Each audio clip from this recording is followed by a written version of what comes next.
Perkongsian kita pada petang ini bertajuk Wanita Dambaan Syurga. Wanita Dambaan Syurga. Masya Allah, tajuk yang sangat indah.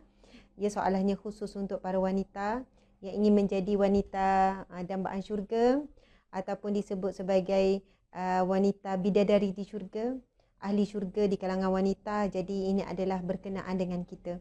Dan tak salah kan Bro Nasir nak tetap duduk dengan isteri, orang lelaki dengan sama, sebab anda hidup dikelilingi seorang wanita. Daripada ibu, ada adik-beradik mungkin wanita, anda akan kahwin dengan wanita. Dan insyaAllah esok akan dikurniakan anak-anak di kalangan perempuan.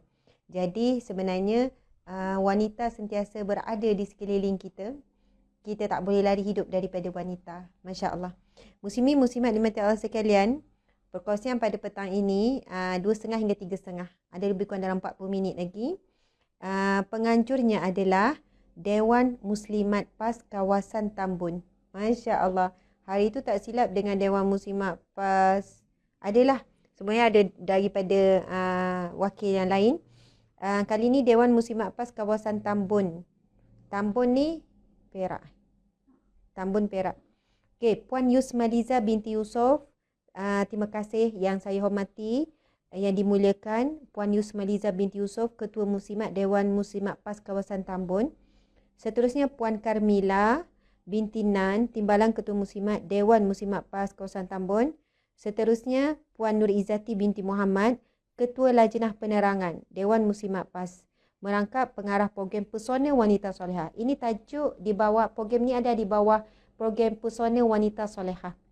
Seterusnya ahli jawatankuasa program, semua AJK, Dewan Muslimat PAS Kawasan Tambun, semua peserta muslimat dan wanita kawasan Tambun, muslimin-muslimat yang dirahmati Allah sekalian. Jadi kita sekarang bersiaran langsung secara serentak di FB Live DMPK Tambun dan juga melalui page Ustazah Asma Harun dan juga melalui IG Ustazah Asma Harun. Masya Allah. Jadi terima kasih pada pihak penganjur kerana menganjurkan majlis ilmu yang sangat baik.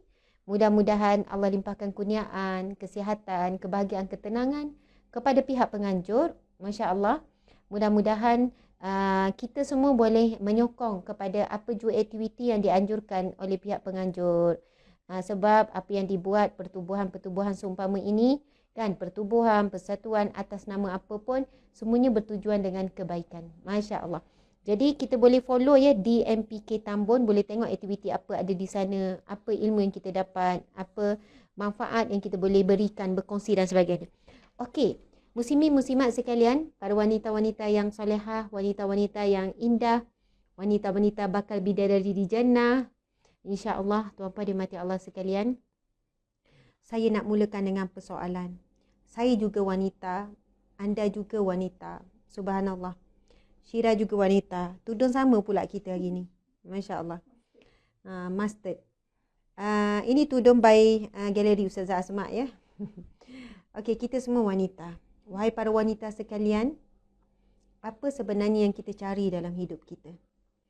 Boleh tak tuliskan soalan tu? Bukan tulis soalan, tuliskan jawapan. Wahai para wanita sekalian, apakah yang kita cari dalam hidup? Boleh tak tulis, saya nak baca sikit. Mungkin boleh tulis Ustazah, apa yang saya cari dalam hidup saya ialah bla bla bla bla, kan? Dan mungkin kita akan dapat 100 jawapan yang berbeza. Apa sebenarnya yang kita cari dalam hidup kita? Kita cari ketenangan, dan sejauh mana kita berusaha untuk dapat ketenangan tersebut. Saya cari redha Allah. Baik, adakah kita dah buat langkah-langkah untuk cari redha Allah? Ustazah, saya cari seorang suami. Okey, umur berapa? Dah 30, kan? 25. Hidup saya, ada yang tulis ketenangan. Ada yang kata, Ustazah, saya cari redha suami. Ada yang tulis, saya cari redha Allah. Ada yang cari redha Allah dan redha suami. Lagi, Ustazah, apa tanda kalau kita mimpi sudah kahwin? Okey, jap. Ini soalan daripada Maya Hush, kan nampak macam perempuan. Apa tanda kalau kita mimpi kita dah kahwin? Okey. Cari ketenangan dengan family, mencari cara untuk meraih cinta Allah dan Rasul. Saya cari suami yang boleh bimbing. So save lah ini, boleh. Okey, lagi apa lagi? Cari ilmu. Saya cari ilmu, Ustazah. Kan? Apa yang saya cari ilmu. Okey, apa lagi jawapan di FB? Sama lebih kurang ya. Noraini Rahmat kata, okey. Bagus ni, tahu tak? Noraini Rahmat buat apa? Dia tag ramai kawan-kawan ni. Supaya hadir sama. Okey, boleh tak? Seorang tag seorang, ajak datang. Seorang tag seorang pun jadi. Tapi Puan Noraini ni dia tag ramai ni. Masya Allah, supaya lebih ramai yang hadir sama. Terima kasih banyak. Tak bergerak kan? Tajuk wanita dambaan syurga. Wanita dambaan syurga. Ada yang cari sabar sebagai isteri dan ibu. Itu yang dicari tu, kekuatan untuk sabar. Saya cari kebahagiaan hidup dunia dan akhirat. Saya cari ilmu dan redha Allah juga suami. Saya cari semua dunia dan akhirat. Saya nak. Betul. Memang betul lah. Kita ada yang tag tu. Terima kasih banyak. Baiklah. Muslimin muslimat, sahabat-sahabat sekalian. Kalau orang tanya saya pun, saya cari apa sebenarnya dalam hidup? Ya, mungkin saya akan jawab, saya cari ketenangan. Saya nak cuba kehidupan yang tenang. Okey, masuk ketenangan tu luas. Apa maksud Ustazah tenang? Ustazah dapat jumpa tak tenang? Ya Allah, tak tahulah tuan-puan sekalian. Saya rasa macam kehidupan yang sangat sibuk, yang terkejar-kejar, sibuk, terlalu banyak benda nak urus, terlalu banyak benda nak handle, terlalu banyak benda nak fikir. Saya rasa, adakah bermaksud hidup saya tak tenang? Adakah apabila saya tak sibuk, saya hanya uruskan fokus pada keluarga dan saya fokus kepada maksudnya satu kerja saja, adakah saya akan tenang? Persoalannya. Mungkin kerana kita disibukkan dengan perkara yang banyak, jadi kita tak sempat nak buat maksiat contohnya. Kita tak sempat nak buang masa, maka itulah hakikat ketenangan. Masya Allah. Tuan-puan dimati Allah kalian, jika dalam kehidupan kita seharian, ada waktunya saat kita berzikir kepada Allah, kita dapat capai satu suasana yang tenang, damai. InsyaAllah kita sebenarnya ada memiliki jiwa yang tenang. Maksud saya, kita kan sibuk. Kita tak boleh nak, okey, saya nak berhenti kerja, saya tak nak buat dah ni, saya tak nak buat tu, saya nak berhenti ceramah, saya tak nak urus tu sebab saya nak cari ketenangan. Contohnya sebab kita rasa macam bila kita dah tak sibuk, tak kelang kabut, urus banyak benda, kita akan lebih tenang. Tuan-puan sekalian, ramai orang kalah, orang yang lara, orang yang tidak tenang. Sebab apa? Dia kalah dengan waktu yang lapang. Bila dia ada kelapangan waktu, akhirnya waktu itu telah disia-siakan dengan melayan hiburan demi hiburan, dengan berjalan demi berjalan, dengan melancong demi melancong, dengan kesana ke sini. Yang akhirnya yang dirasakan ketenangan itu datang daripada kelapangan waktu pun tak dapat. Jadi tuan-puan sekalian, kita kena ajar dan berusaha diri kita. Dalam satu hari ada waktu hening antara kita dengan Allah. Tak ada siapa-siapa. Bukan depan anak-anak, bukan ada waktu yang kalaulah ada waktu tu 15 minit ke 10 minit pun tak apa tuan-puan sekalian. Ada waktu yang mana kita duduk, mungkin lepas zikir, lepas baca Quran. Tapi kalau kita kata Ustazah tak boleh elak, saya duduk memang anak-anak, budak-budak makhluk saya, tak apa. Tapi ada waktunya kita pun, Ya Allah, aku hamba-Mu ya Allah. Aku banyak dosa ya Allah. Aku banyak salah ya Allah. Aku nak jadi hamba-Mu yang baik ya Allah. Ya Allah, tolonglah aku ya Allah nak jadi isteri yang baik. Tolonglah aku ya Allah nak jadi ibu yang baik. Aku lemah ya Allah. Aku, ya Allah, tuan-puan sekalian. Itu tuan-puan boleh buat, cuba praktis. Ada waktu yang hening sebab kadang-kadang masa solat pun kita susah nak khusyuk. Nak dapat tenang waktu solat tu pun payah. Maya dengan fikir macam-macam. Tapi kalau dapat khusyuk dalam solat, itulah saat ketenangan. Apakah maksud ketenangan? Itu dalam firman Allah. Allah sebut apa? Ala bizikrillahi tatma'innul qulub. Hanya saja dengan kamu mengingati Allah, jiwa kamu akan tenang. Jawapan tu dah solid. Tak perlu bincang, tak perlu bahas. Di manakah punca ketenangan? Kita boleh sebut punca ketenangan daripada seorang suami yang baik, kita jadi tenang. Daripada anak-anak soleh-solehah, kita jadi tenang. Okey, daripada rehat, Saya tenang Ustazah bila saya masak, saya rasa tenang. Oh, bila saya menanam, saya rasa tenang. Tuan-puan sekalian, itu betul. Tapi itu ketenangan sementara. Ia bersifat sementara tuan-puan sekalian. Dan ia boleh berubah-ubah. Bila suami tak memberi ketenangan, kita dah tak tenang. Bila anak tak beri ketenangan, dia ada buat hal menyakiti hati kita, dah tak tenang. Bila pokok rosak ke apa ke kan, dah tak tenang. Bila masak tu dalam keadaan marah, dah tak tenang. Tetapi Allah SWT berfirman, ala bizikrillahi tatma'innul qulub, hanya sahaja dengan kamu mengingati Allah. Bizikrillah, kamu berzikir, kamu ingat, kamu betul-betul macam ada connection direct dengan Allah, tatma'innul qulub, jiwa kamu akan tenang. Subhanallah. Sebab itu, tenang ini perkara yang paling mahal. Tak boleh dijual beli. Kalau ada orang jutawan, ada duit 10 juta, saya nak beli tenang. Doktor, saya nak beli tenang. Ada tak? Saya bayar 10 juta. Beri sesuatu perkara benda yang akan menenangkan saya. Tuan-puan sekalian, tenang itu di mana? Di hati. Tenang itu di hati. Hati itu milik siapa? Miliknya Allah. Hati itulah tempatnya jatuhnya ketenangan. Walaupun saat itu kita dalam keadaan masalah, dalam ujian, dalam musibah.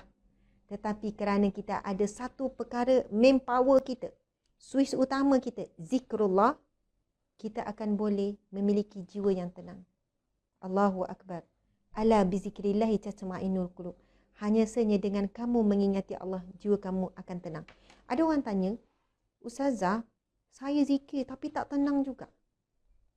Saya kata teruskan berzikir hingga tenang. Dah zikir banyak dah, tak tenang juga. Berzikirlah hingga kamu faham apa yang dizikirkan. Dan berzikirlah dengan jujur pada Allah. Berzikir tu dengan kena jujur. Kena jujur dengan Allah, kena jujur. Sebab kita jujur ke tak jujur ke, kita terus serang ke tak terus serang ke, Allah memang tahu semua isi hati kita. Allah Maha mengetahui. Dalam firman Allah banyak sebut. Allah Maha mengetahui apa yang terkandung dalam isi hati kita. Allah Maha mengetahui lebih daripada kita tahu. Sebab kita kadang-kadang tak kenal diri kita. Tak kenal diri kita ni. Kenapa aku macam ni? Kita tanya kan. Ya Allah, aku tak tahulah kenapa aku susah hati. Kenapa? Tapi Allah ada jawapannya, tuan-puan sekalian. Masya Allah, Allahu Akbar. Sebab itu, bila Allah berfirman, ala, sesungguhnya, bizikrillahi. Hanya senya, ala tu hanya senya, sesungguhnya. Ala bizikrillahi, dengan kamu menyebut Allah. Dengan kamu mengingati Allah, tatma'innul qulub, jiwa kamu akan tenang. Masya Allah. Bahkan saat kamu diuji kehilangan semua benda yang kamu rasa membahagiakan kamu, kamu hilang kawan, mungkin hilang pasangan, hilang itu.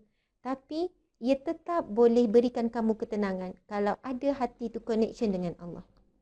Dan bahkan ada orang ada semua, tapi dia tak dapat ketenangan. Ketenangan apa tu? Rasa cukup, rasa bahagia, rasa tenang lah tuan-tuan sekalian. Tak nak describe rasa tenang. Jadi kita tak dapat tidak, wahai para wanita dambaan syurga sekalian. Wanita dambaan syurga ni ciri-cirinya adalah wanita yang mempunyai, ya dalam solat pun fikir yang lain. Betul kan? Masya Allah. Tuan-puan dimati Allah sekalian. Jadi, Ustazah, saya suka marah-marah, saya emosi apa semua, macam mana tu Ustazah? Tak apa tuan-puan sekalian. Itulah ujian kita. Itu semua struggle kita nak hadapi situasi-situasi tu. Kita emosi, kita jatuh, kita down, kita sedih dan sebagainya. Kan kita marah, subhanallah, kita kena tempuh perjuangan tu. The battle tu kita kena tempuh. Tapi sahabat-sahabat, kena latih diri, ada waktunya. Kadang-kadang tu mungkin ada waktunya tu kan, memang bercakap dengan Allah. Walaupun kadang kita doa, Ya Allah, Ya Rahman, Ya Rahim, ampun dosaku, ampun dosa buat aku. Nampak tak? Dia macam hanya sebut, tapi bukan sampai ke hati. Tapi ada waktunya, Ya Allah, aku buat salah Ya Allah. Aku tahu aku salah Ya Allah. Tolong aku perbetulkan kesilapan aku ini Ya Allah. Ya Allah, Ya Allah, Engkau Maha melihat. Hamba-Mu itu telah menyakitiku. Engkau Maha melihat dan Engkau Maha mengetahui semuanya Ya Allah. Bantulah aku Ya Allah. Tolonglah aku Ya Allah. Macam tu kan. Luah. Kadang-kadang tu kan, dia datang dalam keadaan yang simple saja. Tak perlu beria, ambil wuduk, adat kiblat, solat 2 rakaat, baca Quran, tak. Kadang ia datang immediately, rasa lemah. Dan tolong guna poin rasa lemah itu untuk menguatkan hubungan dengan Allah. Sebenarnya bila kita berada di satu titik poin rasa lemah, rasa tak berdaya, rasa tak boleh buat apa-apa, rasa macam tak ada pilihan lain melainkan hadap saja. Kan terpaksa ni. Masa titik lemah tersebutlah kita kena kuatkan hubungan dengan Allah.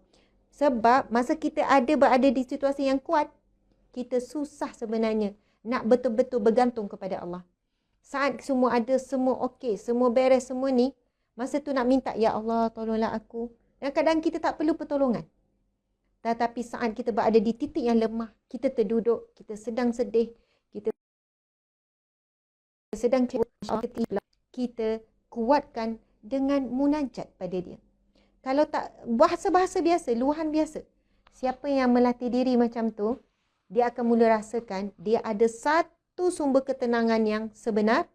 Bila ada masalah, ada ujian, dia terus, ya Allah, sakitnya hati ni, ya Allah, sakitnya. Tapi kadang-kadang kita ni, ya Allah, sakitnya hati aku ni, ya Allah. Ia bukan munajat tau. Dia sebenarnya sedang menyebut saja, macam main-main dia sebut nama Allah. Tapi kita kena sebut, ya Allah, sakitnya, ya Allah. Engkau mengetahui betapa sakitnya aku ini, ya Allah. Dan masa sebut tu, tuan-puan sekalian, Masya Allah, kita akan rasa sesuatu yang mana Allah berikan ketenangan, Allah berikan kekuatan. Allah boleh beri immediately. Wa idza sa'alaka ibadi anni fa inni qarib. Sekiranya hamba-Ku bertanya kepadaku, wahai Muhammad, katakanlah aku sangat dekat. Ujibu da'wata da'i idza da'an. Sesungguhnya Allah akan memakbulkan permintaan orang yang meminta apabila dia meminta. Sahabat-sahabat, tuan-puan dimati Allah sekalian, sebab itu saya suka berkongsi sekali lagi, wanita-wanita, lelaki ke siapa ke, bila dalam keadaan kita sedih, kita buntu, kita kecewa dengan diri kita kecewa dengan orang lain, kita sebutlah kan firman Allah, kita baca firman Allah surah Ghafir ayat 44. Surah Ghafir ayat 44. Bismillahirrahmanirrahim. Wa ufawwidu amri ila Allah. Daku menyerahkan urusanku ini kepada Allah. Urusan apa? Masalah ke, ujian ke, kesedihan ke, ketakutan, semua tu urusan. Umum, amri urusan. Urusan apa? Allah Maha tahu. Urusan apa kita nak serah pada Allah ni? Wa ufawwidu amri ila Allah. Innallaha basirun bil ibad. Sesungguhnya Allah Maha mengetahui, sesungguhnya Allah Maha melihat bil ibad akan hamba-hambanya, keadaan hamba-hambanya. Ulang-ulang sampai rasa tenang. Allah tahu aku sudah takut ni. Ya Allah, insya-Allah kita terus rasa yakin Allah akan hindarkan daripada apa yang kita takuti. Apa yang kita bimbangi berlaku, insya-Allah tak berlaku. Allah Maha tahu apa dalam isi hati kita, tuan-puan dimati Allah sekalian. Masya-Allah. Sebab itu kita hakikatnya sebenarnya ada talian hayat the most powerful, iaitu Allah Subhanahu Wa Taala yang ada semuanya. Tapi tak guna talian hayat tu. Kita cari talian-talian hayat yang rapuh. Manusia, benda-benda yang rapuh lah. Kalau buka Al-Quran pun kita rasa macam, kadang tu kan, bukan saya nak kata Al-Quran itu tak bagus. Al-Quran the best peringatan daripada Allah. Ada orang dengan baca Al-Quran, dia dah terus baca rasa tenang. Ada orang baca-baca tak dapat juga ketenangan. Baca, tutup Al-Quran pun, susah hati lagi. Macam mana ni? Susah hati, banyak masalah, banyak ujian. Tapi subhanallah, dia ambil masa sekejap, tarik nafas. Saya pun kadang-kadang guna teknik pernafasan. Tarik nafas. Wa ufawwidu amri ila Allah. Daku menyerahkan urusanku kepada Allah. Masalah ni, innallaha basirun bil ibad. Sesungguhnya Allah mengetahui keadaan hamba-hambanya. Allah Maha kenal kita. Allah tahu kenapa kita macam tu, kenapa kita macam ni. Kenapa, apa yang berlaku pada kita, Allah Maha mengetahui. Lepas tu kita ulang-ulang, kita akan rasa lega, insya-Allah. Subhanallah, muslimin muslimat dimati Allah sekalian. Itu sedikit mukadimah kepada wanita dambaan syurga. Ciri yang paling utama tuan-puan sekalian. Nak kata pertama ke 10 ke, tapi yang utama, antara ciri utama, dia mempunyai hati, dia mempunyai kata-kata, dia mempunyai ingatan yang eksklusif. Bukan wanita saja, lelaki pun. Dia ada waktu eksklusif dia dengan Allah. Wajib setiap hari kena ada waktu eksklusif dengan Allah. Ada yang kata, Ustazah, saya baca Quran tu lah eksklusif. Alhamdulillah. Baca tu dalam keadaan hadir tak hati. Dalam keadaan membuat-buat tak rasa cinta kepada Allah. Membuat tak rasa rindu kepada Allah. Alhamdulillah. Datang Ustazah rasa tu. Alhamdulillah, itu momen dia. Ada orang, dia baca Quran tak rasa apa.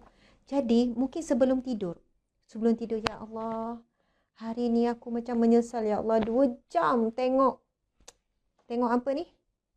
2 jam tengok, bukan 2 jam tengok movie ni yang Squid Game. Tahu Syirah tahu Squid Game. Saya duk tengok orang viral Squid Game. Tahu tak? Saya tengok. Bukan saya tengok bersungguh-sungguh. Saya nak tengok Squid Game ni cerita macam mana. Ada yang bagi komen gitu, komen gini. Tahu tak? Mula-mula saya tengok, saya tu kata, astagfirullah, dahsyatnya cerita ni. Teruknya cerita ni. Adakah cerita ni yang kita nak tonton, yang kita puji, yang kita kata bagus, nak tontonkan kepada anak-anak? Kita kata anak-anak tak tengok. Ramai sangat orang tahu ni. Ramai sangat kanak-kanak tengok. Ramai sangat remaja tengok. Ngeri. Main bunuh, main tembak, macam tu je. Kan? Orang ni ada keluarga, orang ni ada adik, orang ni ada tembak. Tak ada belah kasihan. Astaghfirullahalazim. Tapi memanglah ada pengajar nak tunjuk manusia haloba hari ni, manusia sebab duit sanggup membunuh, manusia sebab ini. Lepas tu bila ada kematian seronok pula sebab duit bertambah. Lepas tu ada kata it's a game saja. Tetapi game ini menggunakan manusia. Memang betul-betul manusia. Kalau kita tengok main game kan, main game. Dulu kan kita ada main game makan, lepas tu mati kan. Lepas tu ada main tembak-tembak, lepas tu yang kena tembak tu mati. Tapi game ni, Squid Game ni, betul-betul orang kena tembak, mati. Dengan tak ada belah kasihan, dengan ngeri. Astaghfirullahalazim. Rupanya game, program macam ni ataupun cerita macam ni bukan sekali, dah ada banyak juga. Tuan-puan nikmati Allah sekalian, Masya Allah. Bayangkan ya, bila nak tidur, ya Allah, hari ni aku tengok 8 jam Squid Game. Nak habiskan tu. Dia satu ni, 1 jam setengah jam. Tak tahulah. Ya Allah, gini habiskan aku maraton, ya Allah, maraton. Maraton. Aku maraton, ya Allah. Nak sebut pun tak. Betul, maraton.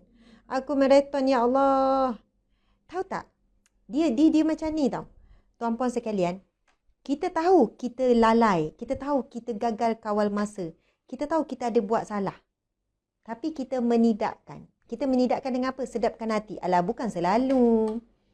Yang penting jaga solat. Yang penting malam baca al-Mulk sebelum tidur. Tuan-puan sekalian, ibadah is ibadah. Dosa is dosa. Buang masa is buang masa. Kita kena akui perkara tu. Subhanallah. Kenapa saya boleh cakap macam ni? Sebab saya pun lalui perkara-perkara yang sama.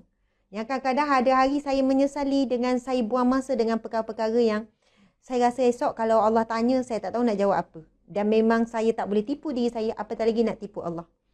Jadi tuan-puan sekalian, macam mana kita nak tenang? Ngaku depan Allah. Ya Allah, banyaknya buang masa hari ni, ya Allah. Ya Allah, macam entahlah. Banyak borak, banyak tu. Ya Allah, kenapalah pergi shopping beli pula benda-benda yang membazir. Luah pada Allah tu kan. Ya Allah, ampunilah dosaku, ya Allah. InsyaAllah esok aku akan perbaiki. InsyaAllah esok aku akan perbaiki. Ya Allah, aku akan buat lebih baik. Ada barang-barang yang dah beli baru tu, yang lama kena sedekah. InsyaAllah esok sedekah. Soalannya kita sebut. Masa kita buat macam tu, tuan-puan sekalian, kita akan rasa tenang. Macam kita settle dengan Allah. Tenang. Kita tidur pun, okey. Sebab kita dah minta ampun dengan Allah gini-gini dan kita niat untuk settle esok. Kalau kita mati, insya-Allah mati dalam keadaan kita taubat, kita menyesali perbuatan kita. Lepas tu esok kita ulang lagi, contoh kan. Taubat lagi, minta menyesal sungguh-sungguh dengan Allah. Allahu Akbar. Tuan-puan dan puan-puan sekalian, anytime dalam satu hari mesti ada satu momen kita dengan Allah namanya munajat, yang betul-betul kita direct dengan Allah dan hati kita tu memang ada rasa. Kita boleh tahu rasa tu macam mana. Bila kita cakap daripada hati kepada Allah, kita akan boleh rasa apa yang berlaku. Allah berikan hati kita tenang, hati kita kuat. Bila hati itu tu betul-betul direct dengan Allah Subhanahu Wa Taala. Okey, muslimin muslimat dimati Allah sekalian, saya pegang satu buku Wanita Dambaan Syurga. Tebal. Boleh nampak tak ketebalan? Dia nampak tak? Ini 4 jari saya Nak kata tebal. Sebab kadang tu kita tak nampak tebal tapi tak nampak tebal. Tajuk dia adalah wanita dambaan syurga. Saya tak tipu tu sekarang. Tajuk kita apa? Wanita dambaan syurga. Memang sama betul-betul. Oleh Ustaz Muhammad Zudi Ahmad Khasasi, editor oleh Rohizi Rais, kata pengantar Dr. Zulkifli dan Ustazah Isfadiah. Dan menarik sangat, saya nak baca beberapa perkara tentang wanita dambaan syurga. Ya, ini ada topik kita. Tinggal lebih kurang 25 minit saja lagi. Sejuk lah. Boleh tutup lah aku aircon. Masya Allah. Okey. Muslimin, muslimat dimati Allah sekalian. Beberapa perkara, saya baca kata pengantar Sahibus Samahah Datuk Dr. Zulkifli Muhammad Al-Bakri. Cuba perhatikan kata-kata, ada penulisan Dr. Zul dalam ni. Dia kata, atas dasar ini, saya senaraikan hukum hakam Islam yang perlu diketahui oleh masyarakat dalam soal ini. Yang pertama, kita harus faham Islam mengangkat darjat wanita dan menjadikan wanita setaraf dengan lelaki dari segi hak dan tanggungjawab. Kita kena clear, Islam adalah, subhanallah, Islam adalah satu agama yang telah mengangkat martabat wanita sama rata, bukan kurang, sama rata dengan hak, dengan lelaki dari sudut hak dan juga tanggungjawab. Masya Allah. Jika nampak ada kurang dari satu sudut berbanding lelaki, akan ditop up satu sudut yang lain. Ramai wanita dia tak puas hati apa. Ustazah, kenapa kita ni kena muliakan suami, sikit suami, apa-apa suami, kena taat suami, ikut perintah suami. Habis tu kita ni Ustazah, kena dia tak apalah, dia nak apa-apa. Lepas tu saya kata, baiklah kalau puan kata macam tu, bagaimana dengan anak terhadap ibu ayah? Oh, anak-anak kena utamakan ibu. Macam mana puan, kenapa puan cakap macam tu? Itu memang dah ditetapkan, hadis Nabi dah sebut. Kan ada hadis Nabi yang masyhur tu, yang mana bila ada seorang sahabat bertanya, ya Rasulullah, kepada siapakah orang yang patut aku berbakti? Nabi jawab, ibumu. Kemudian Rasulullah, ibumu. Kemudian Rasulullah, ibumu. Kemudian siapa Rasulullah? Barulah ayahmu. Maksudnya, dari segi kedudukan anak terhadap ibu ayah, antara ibu dan ayah yang diutamakan adalah ibu. Nombor 2, ayah. Ayah boleh tak puas hati? Ustazah, kenapa Islam macam ni ya? Padahal saya susah payah cari rezeki, saya pun bagi kasih sayang, saya didik. Tapi Islam meletakkan ibu nombor 1. Apa-apa muliakan ibu dulu. Kalau ibu bapa ada minta sesuatu, tapi tak mampu nak penuhi kedua-dua, utamakan ibu dulu. Kenapa? Hati seorang ayah tak perlu jaga ke? Perlu, encik. Habis tu ni, bukankah encik dah dapat kedudukan yang mulia daripada seorang isteri? Manakala isteri pula, dia diberikan kemuliaan kerana sifat keibuannya melahirkan daripada anak-anak. Jadi adil. Dan memang macam tu pun fitrah. Fitrah yang Allah jadikan manusia, lelaki ni memang suka diutamakan oleh isteri. Kan? Bila isteri layan-layan dia, isteri hormat, lelaki akan rasa seronok. Berbanding jika anak yang melayani dia.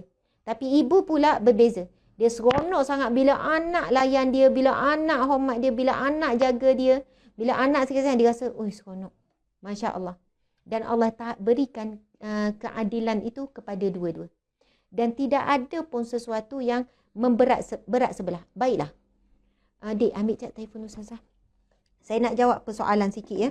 Wahai wanita dambaan syurga yang selalu keliru. Keliru di antara nak berbakti pada ibu ayah dan berbakti kepada suami. Mana lebih utama?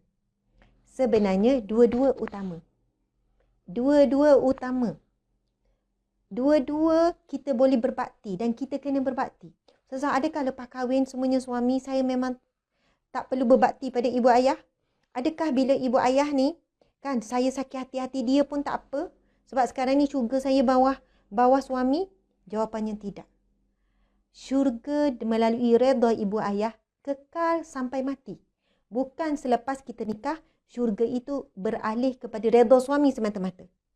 Jika ibu ayah kita juga kecil hati, sakit hati, kecewa dan sedih dengan kita, dibimbangi kehidupan kita dalam keadaan tidak diberkati oleh Allah. Okey. Soalan famous yang selalu ditanya, Ustazah, apa hukumnya saya nak balik rumah mak tapi suami tak bagi? Ustazah, suami saya tak izinkan. Ustazah, macam mana kalau saya balik ke rumah mak ayah senyap-senyap? Ustazah, macam mana saya bagi duit senyap-senyap? Sebab suami tak bagi kalau tahu saya bagi duit ke mak ayah. Saya macam berhelah, saya macam menipu. Saya bukan nak ajar supaya isteri ini tidak beradab dan tidak hormat suami. Tetapi kita nak kembali kepada ajaran Islam yang sebenar. Supaya tidak ada orang yang dizalimi dalam bab hak dan juga tanggungjawab. Tidak ada yang dizalimi. Dan soalan ni makin kerap. Sekarang ni ditanya. Persoalan apa? Iaitu persoalan, adakah boleh suami melarang isteri untuk menziarahi ahli keluarganya? Adakah boleh seorang suami menghalang isterinya untuk menziarahi ahli keluarganya? Ni suami tak izin, suami tak bagi. Mungkin faktor cemburu, mungkin adalah faktor suaminya ada masalah dengan ipar tu ke, ada masalah dengan bapa mentua ke, sampai isteri isteri jadi mangsa tak bagi. Okey, tuan-puan boleh cari jawapannya dalam Irsyak Fatwa siri ke-387. Adakah boleh suami melarang isteri untuk ziarahi ahli keluarganya? Boleh cari Irsyak Fatwa siri ke-387. Soalan, adakah boleh suami melarang isteri untuk menziarahi ahli keluarga? Kalau saya belek, tuan-tuan nampak tak? Panjang. Saya dah baca dah semua. Sebab dah selalu orang tanya, panjang kan? Tuan-puan larat tak nak baca? Tak larat kan nak baca panjang? Okey, saya baca kesimpulan. Sebenarnya kalau kita rasa tak mampu nak baca panjang-panjang, kita pula orang awam macam tak berapa faham, tuan-puan boleh terus pergi pada kesimpulan. Tapi eloknya baca semua. Tapi biasanya kesimpulan yang dibuat adalah merujuk dan mengambil pendapat yang kuat. Mengambil pendapat yang masyhur dan pendapat yang antara paling tepat dengan situasi semasa. Baiklah, saya baca saja ni, saya tak takut tambah. Kenapa, Dik? Bismillahirrahmanirrahim. Saya minum air sikit. Bismillahirrahmanirrahim. Tuan-puan kena dengar juga sampai akhir, kalau tak salah faham. Okey, kesimpulan setelah meneliti perbahasan di atas, perbahasan alim ulama mazhab ni, ulama salafi, ulama terdahulu, kemudian ulama salafi ni bermaksud di kalangan tabi'in yang kehidupan mereka 200 tahun dekat dengan Rasulullah. Lepas tu ulama kontemporari. Okey, kita tengok ya. Diharuskan bagi isteri untuk keluar menziarahi keluarganya sekalipun tanpa izin suaminya sekiranya ada hajat yang penting. Seperti menziarahi ibu bapanya yang sedang sakit atau memberi khidmat kepada mereka sekiranya mereka sangat memerlukan dengan tujuan untuk menyelesaikan hajatnya sahaja. Adapun pada keadaan yang lain maka ia tidak diharuskan kerana kewajipan isteri kepada suami adalah lebih besar daripada kedua orang tuanya. Nampak tak? Dua-dua kita jaga hak. Diharuskan bagi isteri, dibolehkan, maksudnya tidak berdosa, menziarahi keluarganya sekalipun tanpa izin suami. Suami cakap, saya tak izinkan awak pergi. Tapi pergi juga. Harus. Tak dijadikan berdosa. Lepas tu suami kata, berdosa kamu pergi. Hukum dosa yang menetapkan suatu dosa atau tidak, syarak. Hukum syarak. Bukan isteri yang menjatuhkan dosa, bukan ibu yang menjatuhkan dosa pada anak. Tahu tak, berdosa buat macam ni kita cakap pada anak kan? Mana tahu yang berdosa rupanya kita, bukan anak. Apa yang anak buat tu betul, mungkin kita yang salah. Ataupun apa kesilapan anak bermula pada kesilapan kita. Sebelum tunding jari anak berdosa, rupanya kita yang berdosa dulu. Sebelum tunding jari anak derhaka, kita yang derhaka dulu. Kita tak tahu tuan-puan sekalian. Jadi bukan senang kita nak jatuhkan sesuatu itu berdosa tau. Kecuali benda yang jelas. Tak solat berdosa itu jelaslah. Kan tak puasa dosa, tak tutup aurat itu dosa. Kan itu jelas. Tapi bila berkaitan dengan perkara-perkara yang subjektif, jangan semudahnya letakkan itu dosa. Okey, kita tengok. Jadi seorang isteri, Ustazah, saya rasa takut, sedih bila suami kata berdosa, isteri derhaka. Saya kata, apa yang puan buat bukan derhaka. Sebenarnya puan membantu dia tak jadi suami yang derhaka. Tak jadi suami yang nusyus. Okey, dengar ya sampai sambungan. Diharuskan bagi isteri untuk keluar ziarah keluarganya sekalipun tanpa izin suaminya. Sekiranya, ini poin penting, ada hajat yang penting seperti ziarah ibu bapa yang sakit atau memberi khidmat kepada mereka atau berkhidmat kepada mereka. Khidmat contoh, ibu bapa ni nak kena pergi check up dan tak ada orang boleh bawa. Jadi isteri kena balik, hantar check up, lepas tu terus balik ke rumah. Dan pada hajatnya saja. Jangan pula lepas dah check up, bawa balik rumah, lepak-lepak, duduk lama-lama. Dah lah suami tak izin, maka itu tidak dibenarkan. Ni suami tak izin, mungkin ada isu apa-apa. Jadi balik juga, mak, saya ni minta maaf, saya kena buatlah alasan apa. Janganlah buat alasan, suami tak izin kan, nanti mak rasa tak suka pula pada menantu dia. Jadi tuan-puan sekalian, dengan keperluan, dah settle keperluan, dah settle hajat, tengok ziarah mak sakit, duduk sekejap je. Okey mak, kami nak kena pergi segera ya. Moga mak sihat apa semua, lepas tu baliklah. Jangan duduk lepak-lepak, siap tengok movie pula, siap makan-makan. Kan, kalau mak suruh makanlah sikit, kita ambil syarat saja. Faham ya? Okey. Yang kedua, pendapat yang kedua, diharamkan bagi para suami melarang isteri mereka. Ini pendapat yang lebih tegas, yang lebih berat. Tadi tu kata harus isteri balik walaupun tanpa izin suami jika ada keperluan, dan untuk keperluan saja terus balik semula. Sebab hak suami lebih besar. Pendapat yang kedua ini daripada kesimpulan, diharamkan bagi para suami melarang isteri mereka untuk menziarah ahli keluarga tanpa sebab yang munasabah di sisi syarak. Kerana hal tersebut boleh membawa kepada terputusnya hubungan kekeluargaan. Adapun sekiranya larangan tersebut adalah khawatir akan mudarat ke atas isteri atau perkahwinan mereka, maka hal tersebut diharuskan. Wallahu a'lam. Subhanallah. Muslimin muslimat dimati Allah sekalian. Pendapat yang kedua ni kata haram. Maksudnya berdosa seorang suami yang melarang seorang isteri untuk balik berbakti kepada orang tua dalam keadaan memerlukan, sama ada orang tua itu sakit ataupun memerlukan pertolongan tanpa sebab syarak. Tanpa sebab syarak. Dituliskan di sini, tanpa sebab syarak. Yang munasabah di sisi syarak. Dia bukan munasabah dari sudut akal. Kan, akal. Dia munasabah dari sudut syarak. Kalaulah dia kata, ataupun ada sesuatu yang mudarat. Suami halang ni sebab satu mudarat, maka dibenarkan suami halang. Suami halang, suami kata, kalau kamu balik ke rumah mak kamu, kan kamu kat sana kena dera nanti. Kamu dah lama sedera daripada kecil. Jadi, abang tak izinkan kamu balik. Sebab abang tengok kamu bila balik rumah, kamu masih lagi kena pukul, kena bully. Jadi, abang tak izinkan dah kamu balik rumah. Jadi, dalam keadaan tersebut, wajib taat sebab nak jaga mudarat. Ada juga suami kata, tunggulah hujung minggu balik dengan abang. Janganlah nak balik segera, tahu mak sakit tapi abang tak boleh cuti. Nanti bahaya. Abang risau perjalanan apa semua-semua sekian-sekian. Jadi nampak tak apa yang suami halang itu berasas. Bukan suami tak bagi terus, suami suruh tunggu sekejap.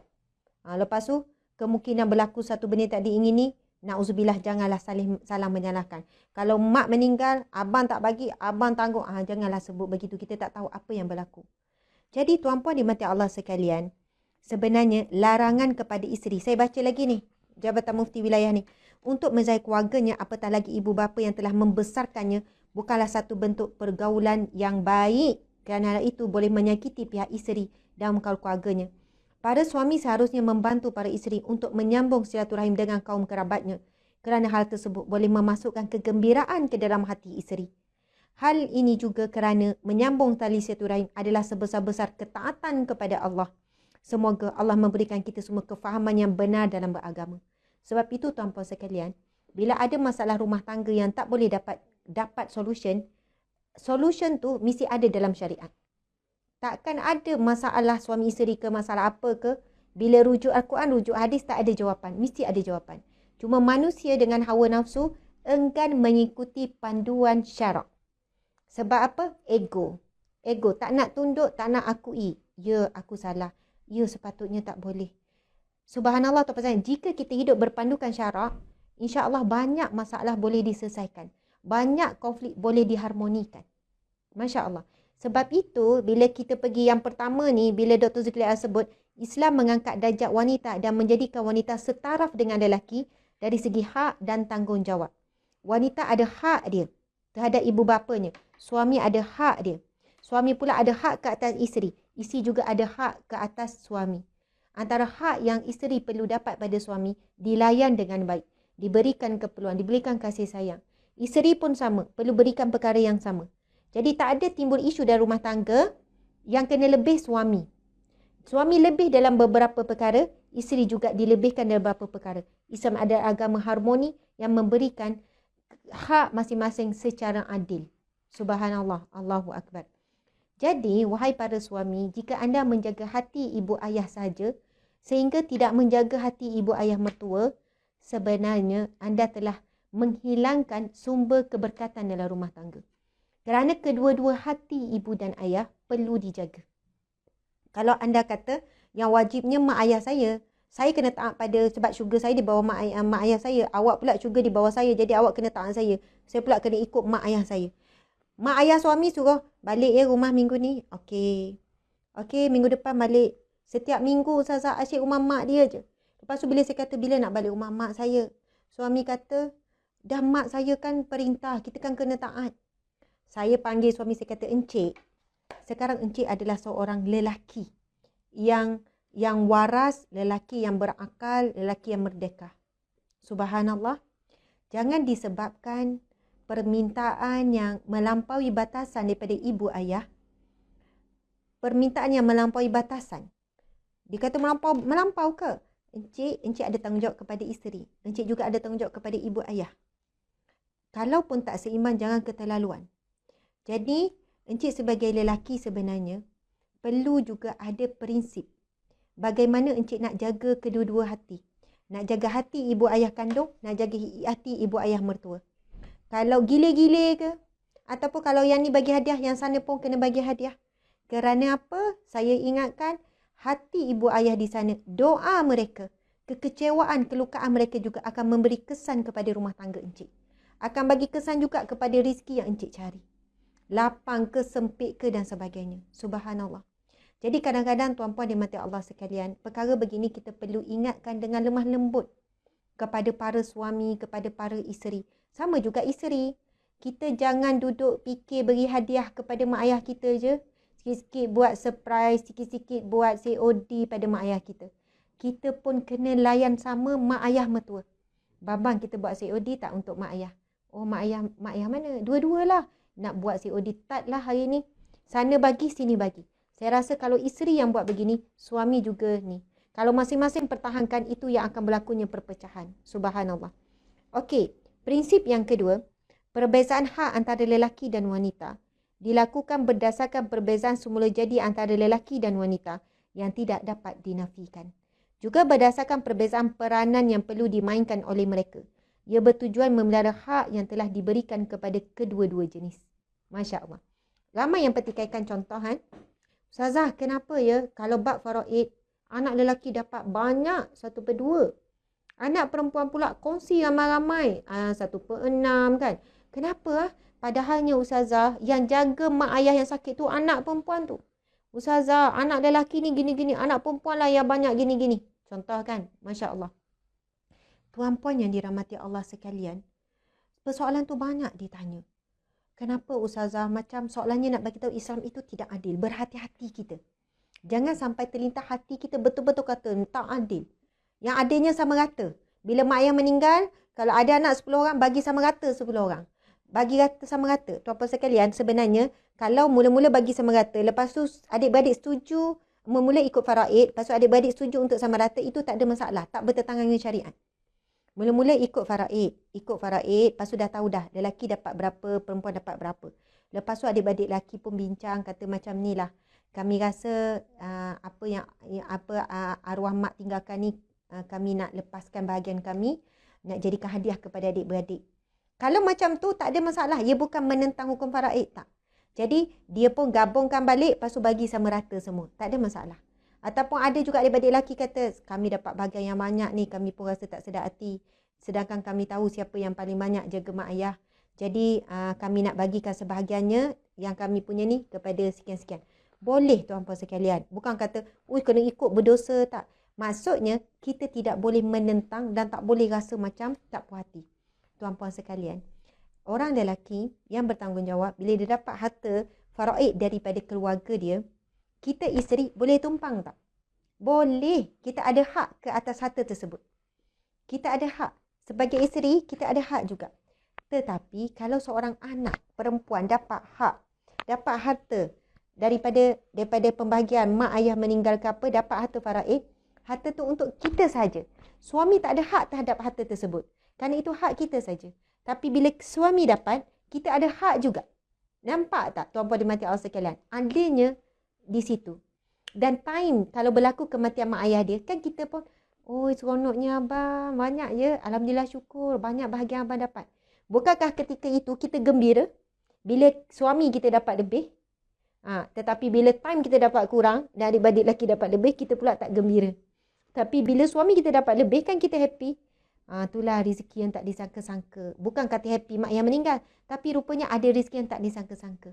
Lalu si suami ini, dia perlu berkongsi dengan isteri dan anak-anaknya. Subhanallah. Dan lelaki ni dia main peranan jauh lagi. Kalau ada adik-beradik yang susah, dia pun kena membantu.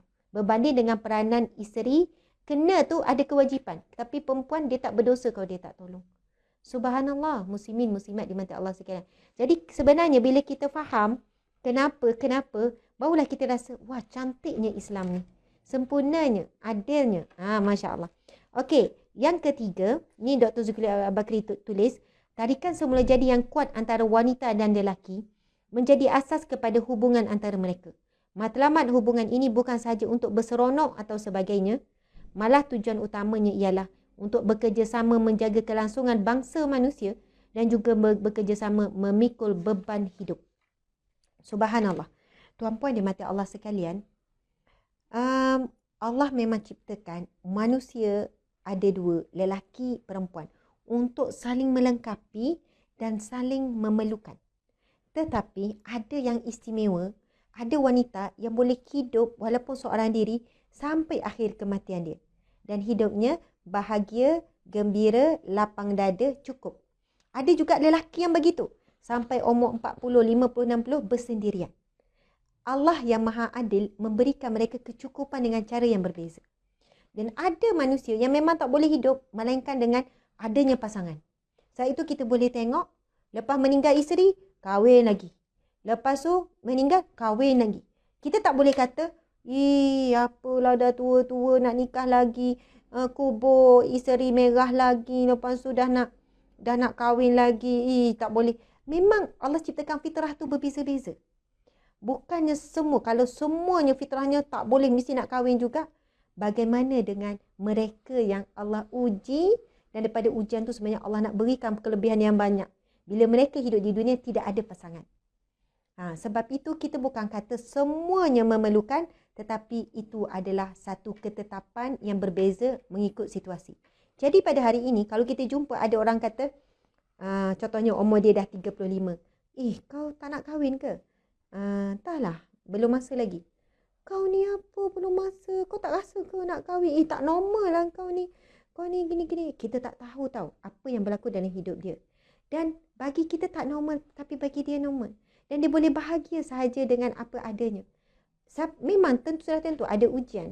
Sudah tentu ada rasa sedih. Sudah tentu ada rasa lonely. Sudah tentu ada rasa, bestnya kalau ada isteri. Bestnya kalau ada suami. Bestnya kalau ada anak-anak. Tetapi banyaknya pahala sabar yang mereka tempuh setiap hari dengan berlawan dengan perasaan tersebut. Subhanallah, Allah Akbar. Tetapi Allah beri dia kekuatan yang luar biasa. Boleh tempuh hari-hari dengan senyum, dengan positif, dengan terus bangkit dan sebagainya. Masya Allah, tuan-puan dimati Allah sekalian. Masya Allah. Okey, kita sebenarnya dah habis. Saya nak beri sepitah lalu sahaja.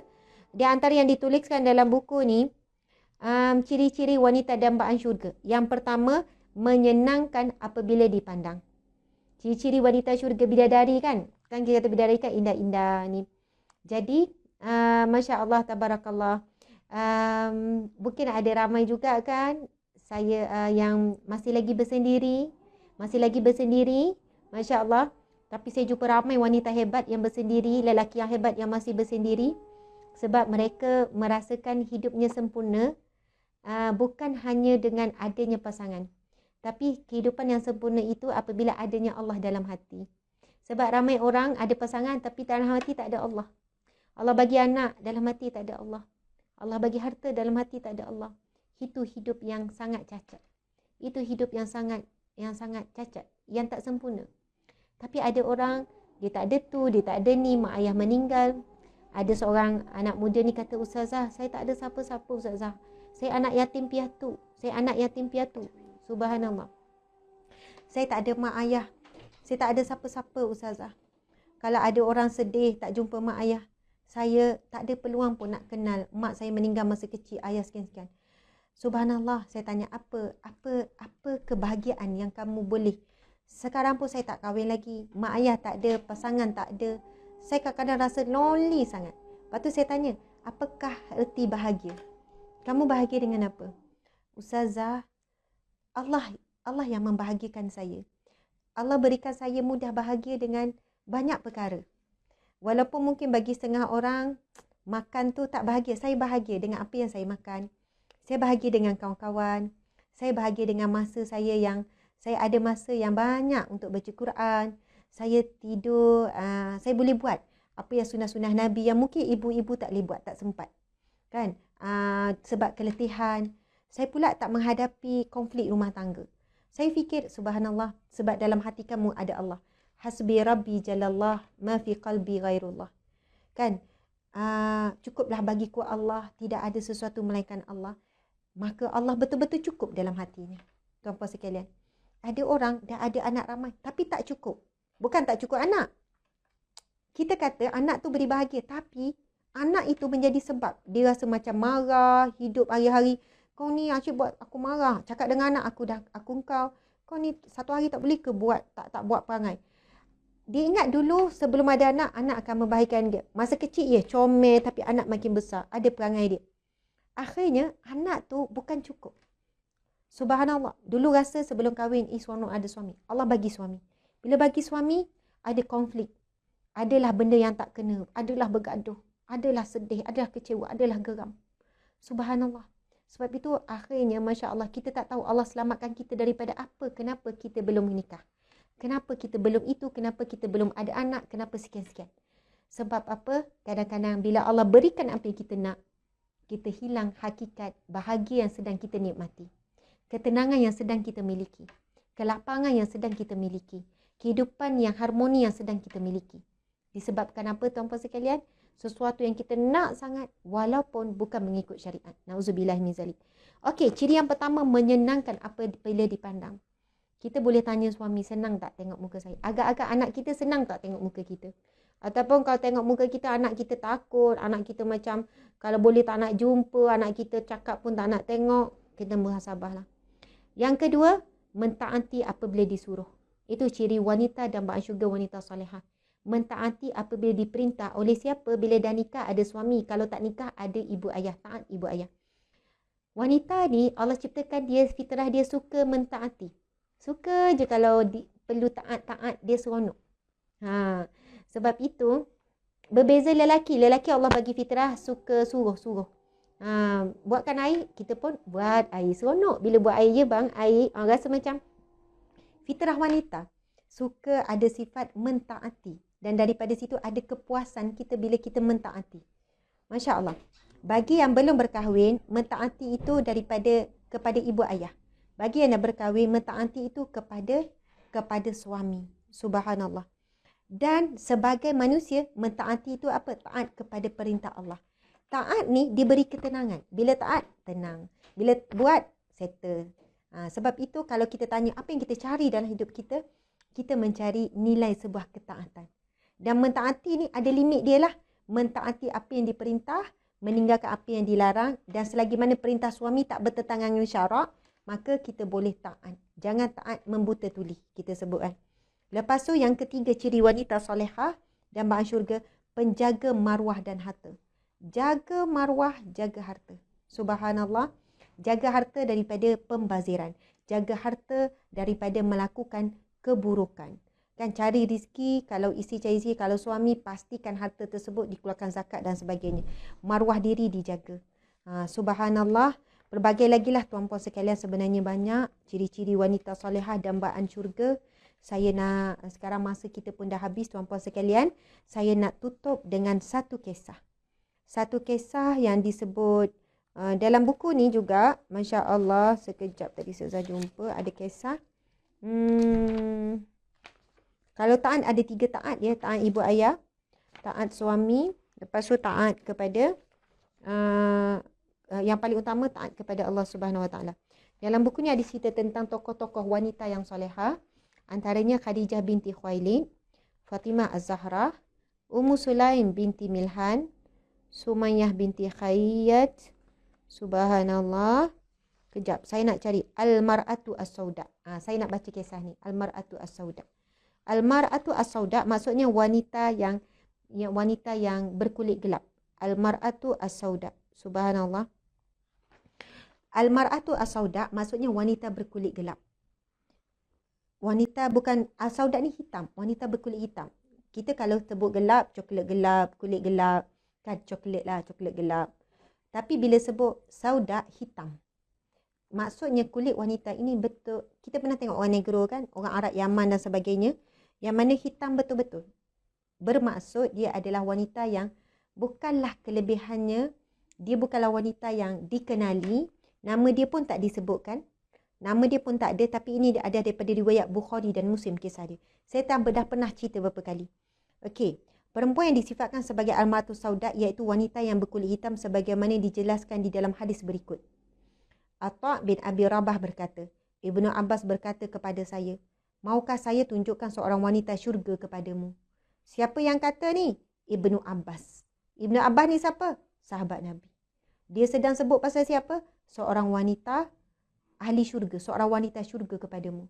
Kalau hari ni, kalaulah ada orang meninggal, wanita solehah, kita kata, wanita syurga. Itu jolokan kita. Siapa kita?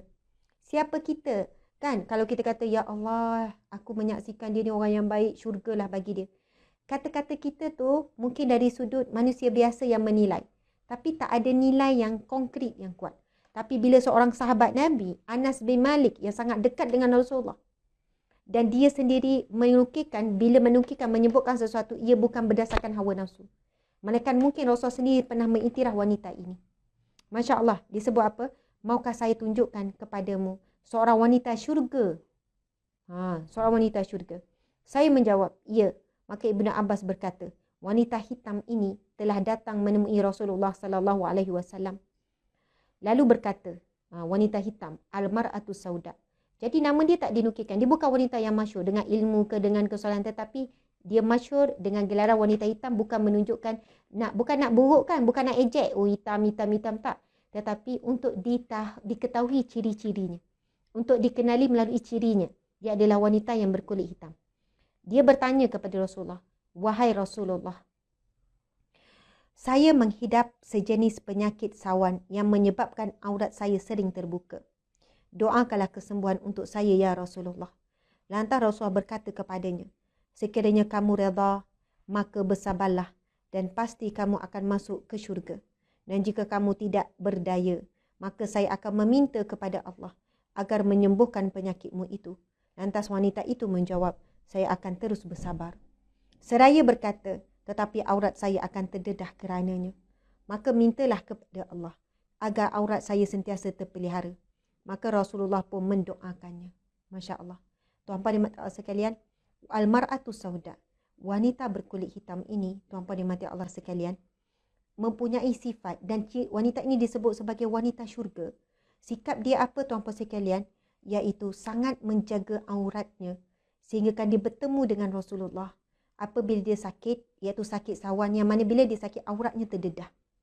Kemudian, bila dia minta, ya Rasulullah, sesungguhnya aku ini sakit, tolong doakan supaya aku sembuh. Kemudian Rasulullah pun menjawab, jika kamu redha, maka sabarlah, kamu pasti akan masuk syurga. Kamu akan masuk syurga. Dan jika kamu rasa tak berdaya dengan sakit tersebut, maka saya akan meminta kepada Allah agar menyembuhkan penyakitmu itu. Lantas wanita itu menjawab, saya akan terus bersabar. Maksudnya, ya Rasulullah, tak perlu doa sembuh, tak apa, saya terus sabar. Tak apa, sakit tak apa. Sebab nak pilih sabar walaupun sakit, tapi pilih sabar. Tapi wanita solehah, wanita syurga ini, dia sebenarnya sedang bimbangkan tentang auratnya terbuka. Dia berkata, ya Rasulullah, tetapi aurat saya akan terdedah kerananya. Kerana sakit, bila datang sawan tu, aurat akan terdedah. Maka mintalah kepada Allah agar aurat saya sentiasa terpelihara. Maka Rasulullah pun mendoakannya. Tuan-puan sekalian, apa ciri yang ada pada wanita ini sehingga disebut wanita syurga? Saya tak ada jaminan syurga, tuan-puan sekalian. Tak ada wanita hari ini yang hidup, yang mati macam mana bagus pun, macam mana mulia pun hidup di dunianya hari ini, yang kita tahu dia wanita soleha, tak pernah gini-gini. Kita tak ada jaminan nak kata itu wanita syurga. Tapi bila disebut oleh sahabat Nabi yang terdekat, yang telah disebut oleh hadis Nabi, Nabi sendiri berkata, kalau kamu sabar, kamu redha, maka kamu akan masuk syurga. Yang dijamin syurga seperti ini jaminan Rasulullah, ini jaminan sahabat. Maka wanita ini memang wajar dicontohi oleh kita. Dan ada dua sifat dominan pada wanita ini. Pertama, dia sangat sabar dan redha dengan ujian sakit dia. Ujian sakit tu bukan sekali-sekala, mungkin datang kerap. Yang kedua, betapa dia prihatin sangat dengan aurat dia. Padahalnya kalau orang sakit yang menyebabkan hilang akal, sebab apa? Sawan ni hilang akal, bukan gila. Dia hilang akal sekejap. Masa sawan datang, dia tak sedar apa berlaku. Kan, aurat terdedah ke, dia jatuh ke, memang tak sedar.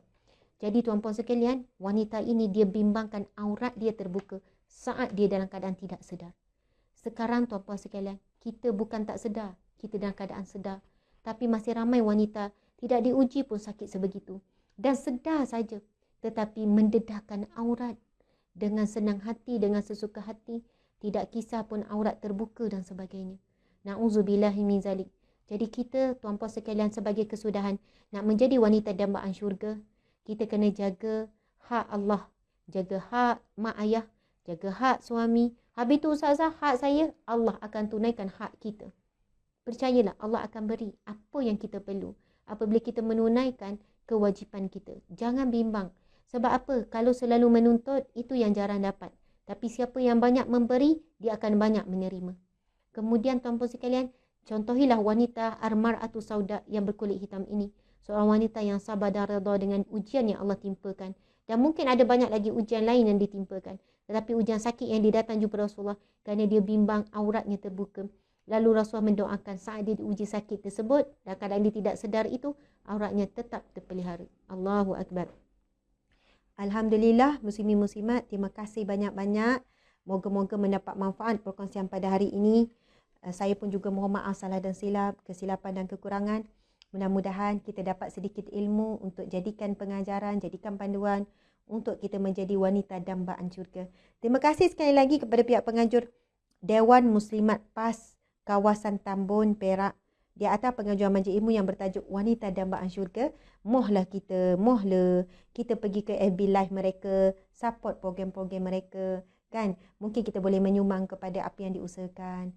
Terima kasih banyak kepada semua yang hadir. Terima kasih kepada Ketua Muslimat Puan Yusmaliza binti Yusof. Kita doakan semuanya sihat walafiat, terus teguh, kan? Dalam ketaatan, terus teguh dalam istiqamah, dalam melakukan kerja-kerja dakwah dan kerja amal.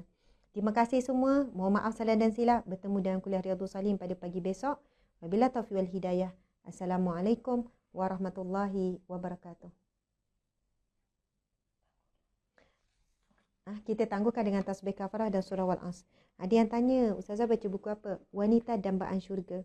Buku yang dikeluarkan oleh Inspirasi Media. Syah tolong hubungi ya. Minta unit penyidikan hubungi Inspirasi Media.